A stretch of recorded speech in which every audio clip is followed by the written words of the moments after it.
Non-recklessness. Born alone, die alone. We were born alone, and we will die alone. There is no need to worry about others if we can't even save ourselves.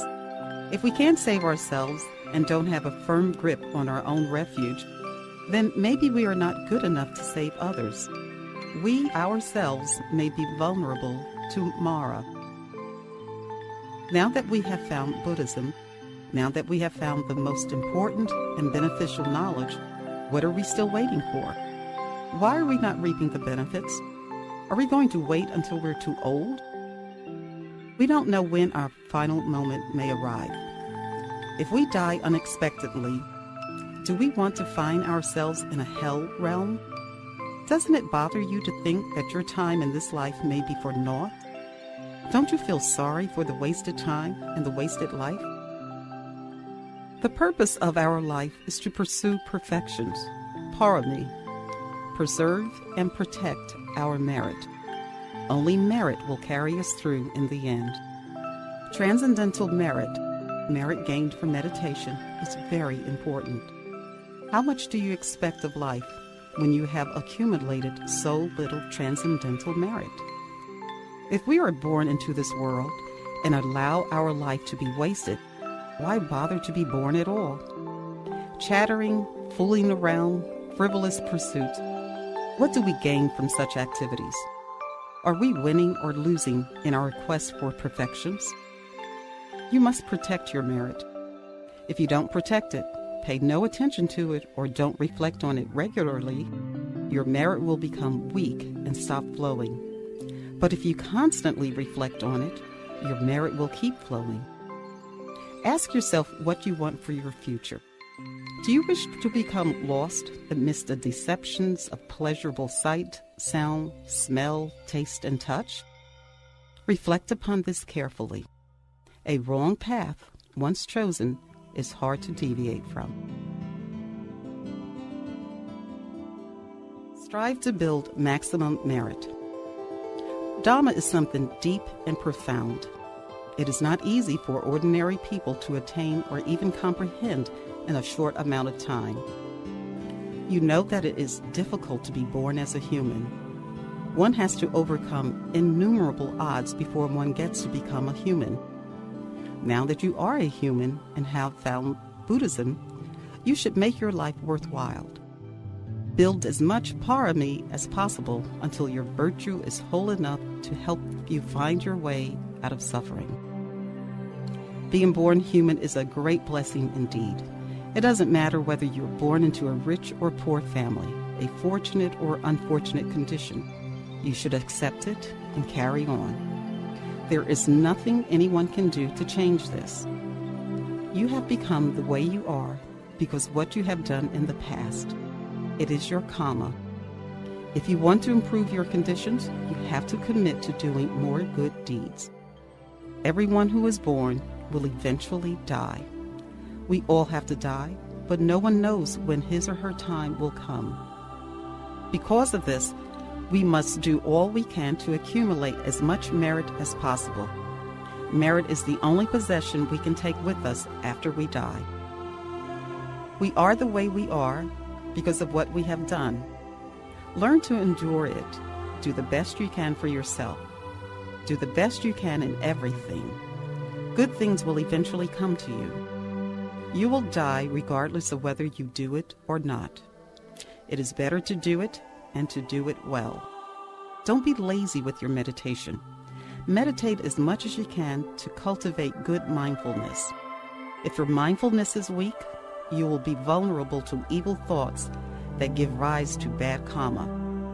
But if you maintain good mindfulness, virtue will be with you instead, leaving no room for negative karma to enter. Don't be reckless about your age. We are already old. Don't think that you are still young. Reflect on aging. If you get carried away with thinking that you are still young and do things that you're not supposed to do, you may misstep into an unhappy realm. Try to accumulate more transcendental merit than worldly merit.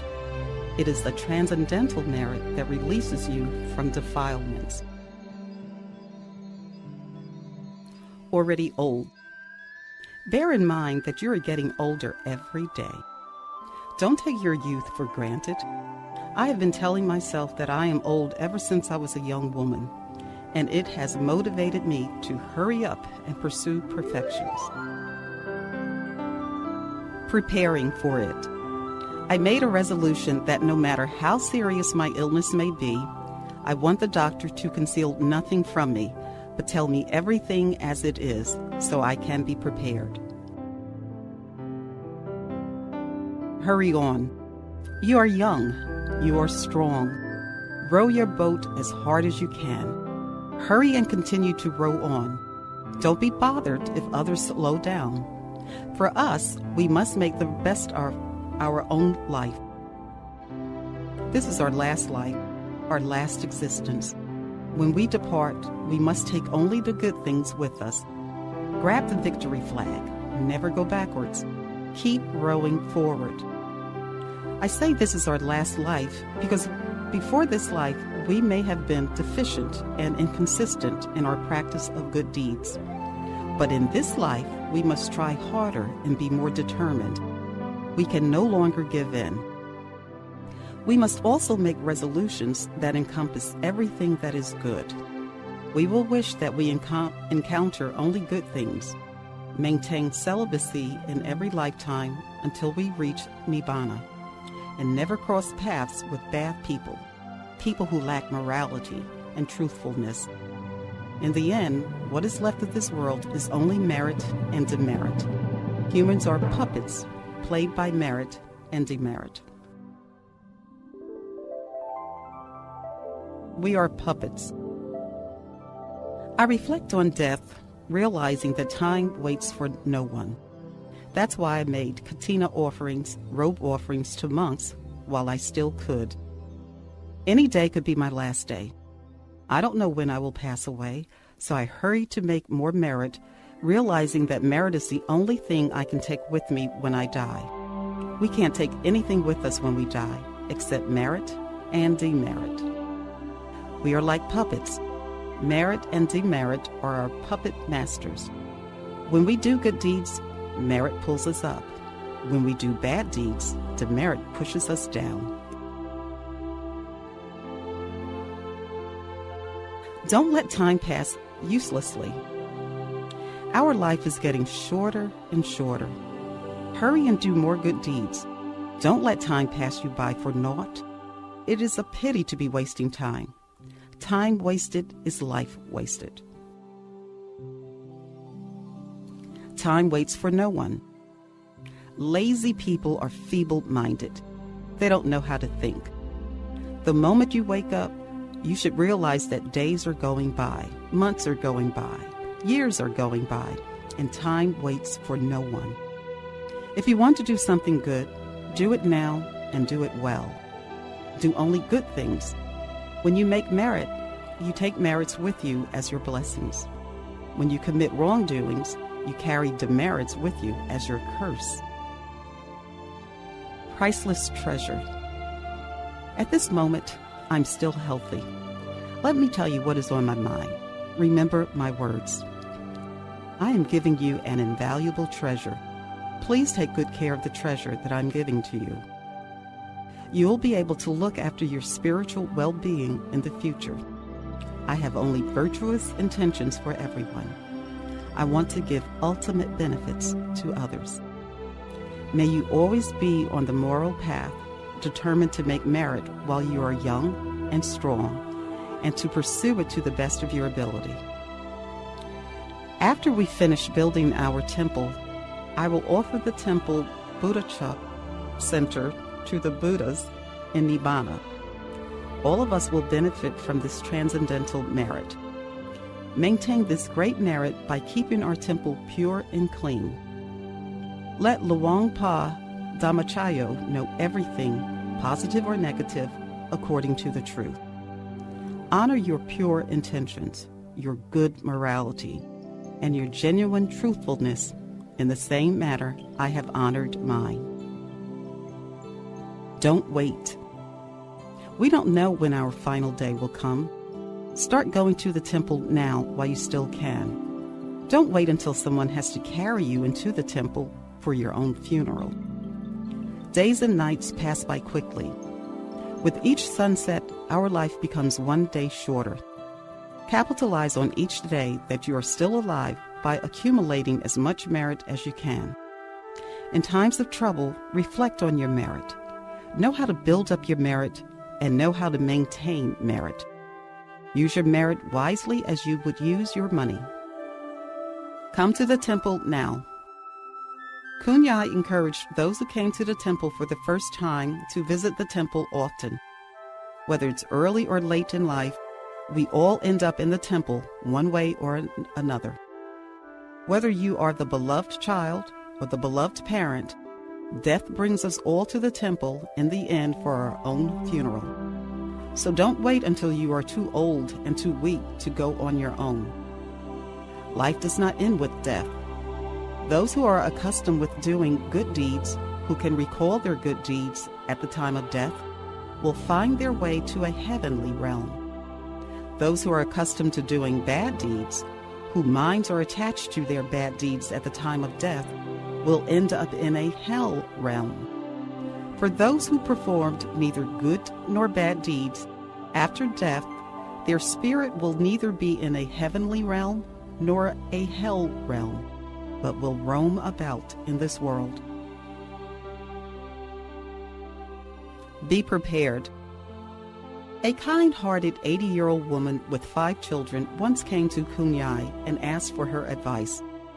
Her youngest son was a source of disappointment to her because he never listened to her. Khun replied, "Why be disappointed? He is an adult now and old enough to walk his own path. When I lived in Nakhon-Chai-Si, I used to have a cat. The cat gave birth to 5 kittens, and I raised them too. But once these kittens got older, they all left me. I realized then that cats and dogs, just like people, are born under the law of karma. They must live their own life as their own karma dictates. All little birds must leave the nest eventually. Sister, you yourself are old. It is time you thought of yourself more and prepared for your own spiritual future. Make merit. Merits and demerits are the only things you can take with you to the next life. Be content.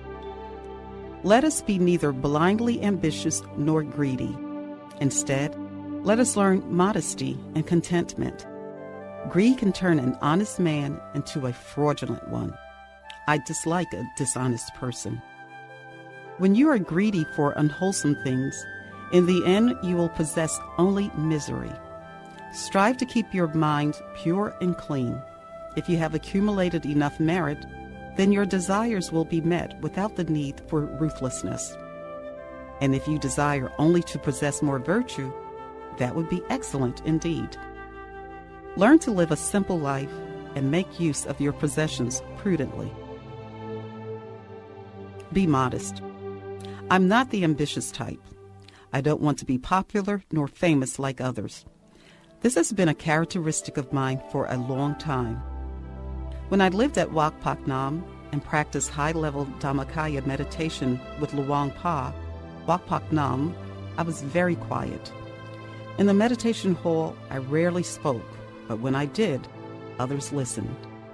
I did not meddle in other people's affairs, but when it came to Luang Pa's teachings, I was not afraid to point out people's mistakes. Otherwise, I spoke only when I was asked questions by Luang Pa, and my answers were short and to the point. The important thing was to fulfill my duties. I sought neither fame nor recognition as others around me did.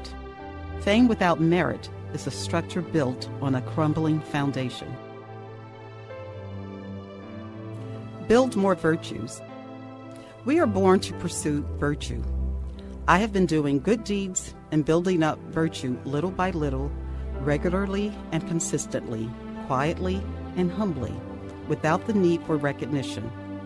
After a while, the efforts of these good deeds paid off, and their results are evident to everyone. When you have built up enough virtue, nothing can stop it from manifesting itself. It gives me a great deal of satisfaction to see these accomplishments. Some people expect their good deeds to pay off right away. They complain when they fail to see the results of their good deeds, even when they have only just begun to practice. When I reflect upon the good deeds I have performed and all of the time and effort I spent pursuing perfections, I feel proud of my accomplishments. I don't have any inferior feelings in my mind. All things must be based upon virtue. Those ignorant ones who have no virtue yet desire fame, power, and prestige are doomed to fail in the end. The louder they boast, the faster they will fail.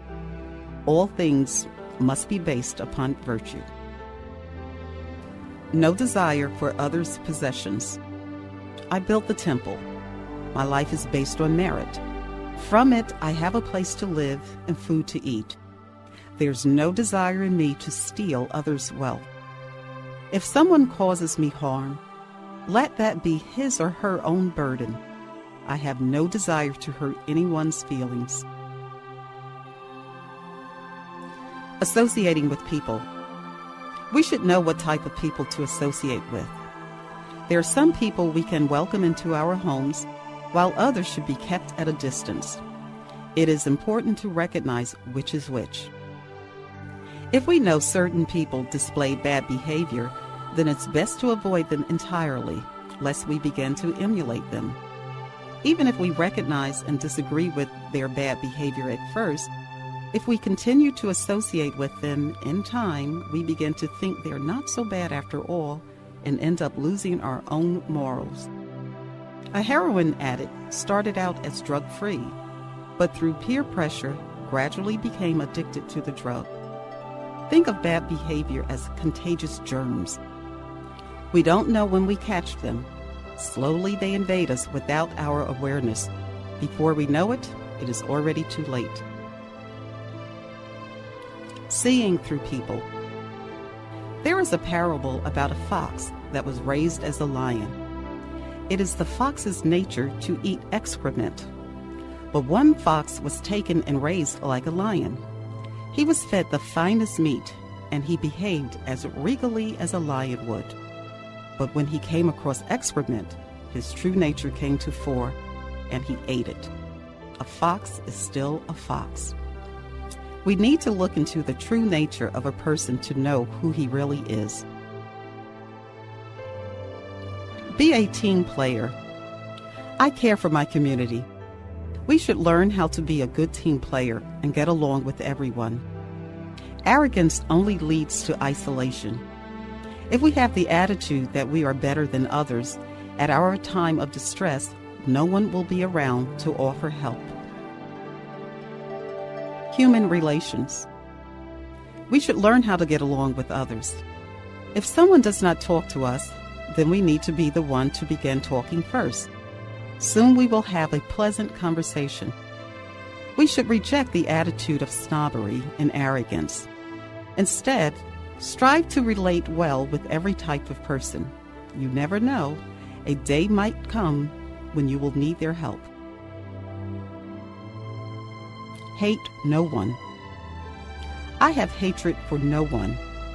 I am afraid if I do, I too will be hated in my next life. My mind always considers the consequences in the far future rather than merely the immediate present.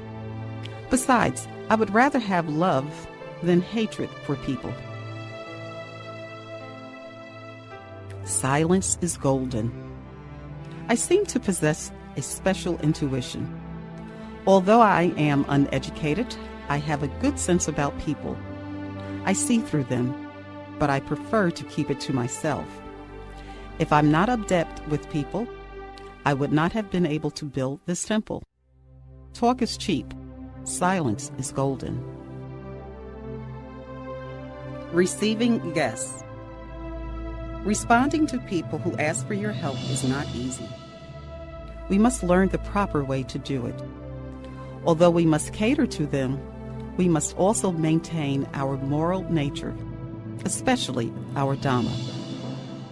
Some guests visit us to recount their tales of woe or their family troubles. But these stories only distract our own minds from Dhamma, or from the center of our bodies.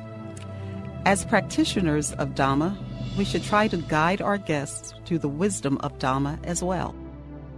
Like a tug of war, we may allow ourselves to be drawn into our guests' misery and away from Dhamma.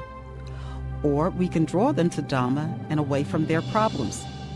It takes skills in good speech and great awareness to move a person towards Dhamma. There are many types of guests.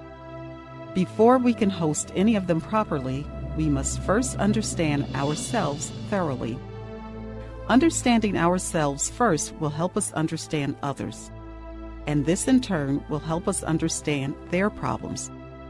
The most essential thing, however, is to maintain our minds in Dhamma and to be filled with compassion. Look inside ourselves.